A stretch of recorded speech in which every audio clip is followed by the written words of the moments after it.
Hey, what's up tennis fans? I'm James Waterson and welcome to Tennis Now's News Update show, where you've got all you need to know about what's going on in tennis. And we've got results from the Paris Masters Series tournament from last week, an update on Venus Williams, Madrid's surprising change in their court, and more, so stay tuned. Roger Federer won his third title of the year and his second in 2 weeks when he beat Jo-Wilfried Tsonga 6-1, 7-6 at the Paris Masters Series tournament on Sunday. Federer dominated the Frenchman in the first set and summoned the type of form that won him 16 Grand Slam titles to take the second set tiebreaker. The Swiss played a great match despite having a bit of a distraction the night before the final.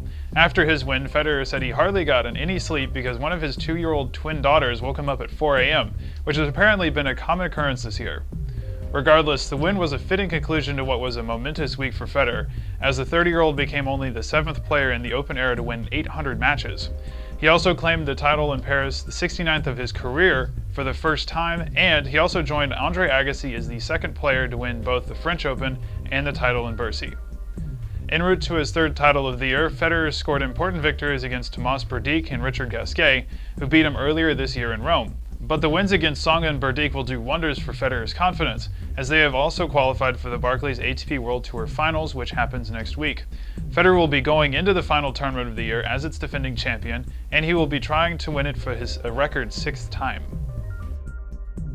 Venus Williams has changed her diet after she was diagnosed with Sjogren syndrome, an autoimmune disorder last August.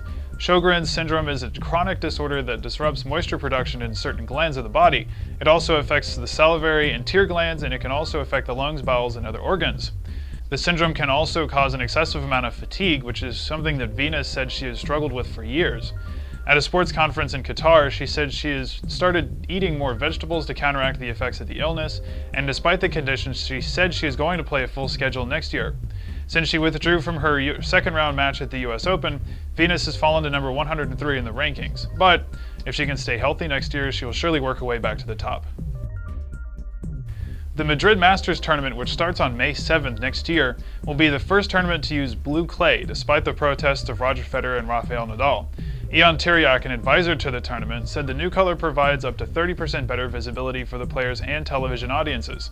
Tiriac said the investment is worth it despite the blue clay apparently costing 40 times the cost of the red clay. But Nadal said the change goes against the history of the sport, and added that he hoped he would never be asked to play on blue grass at Wimbledon. Still, the change may not be permanent as the ATP has only approved it on a trial basis. The Madrid Masters has pushed the tennis envelope for years. For example, it's the only tournament to have models as ball girls. So what do you think? Do you like this television-friendly move, or should clay only be red or green? Let us know below. Finally, Wimbledon champion Petra Kvitova was honored by the WTA as the 2011 Player of the Year. She went 60-13 this year, won 6 titles, including the season-ending WTA Championships, and rose from number 34 to number 2 in the rankings. She also helped the Czech Republic win its first Fed Cup title since 1988.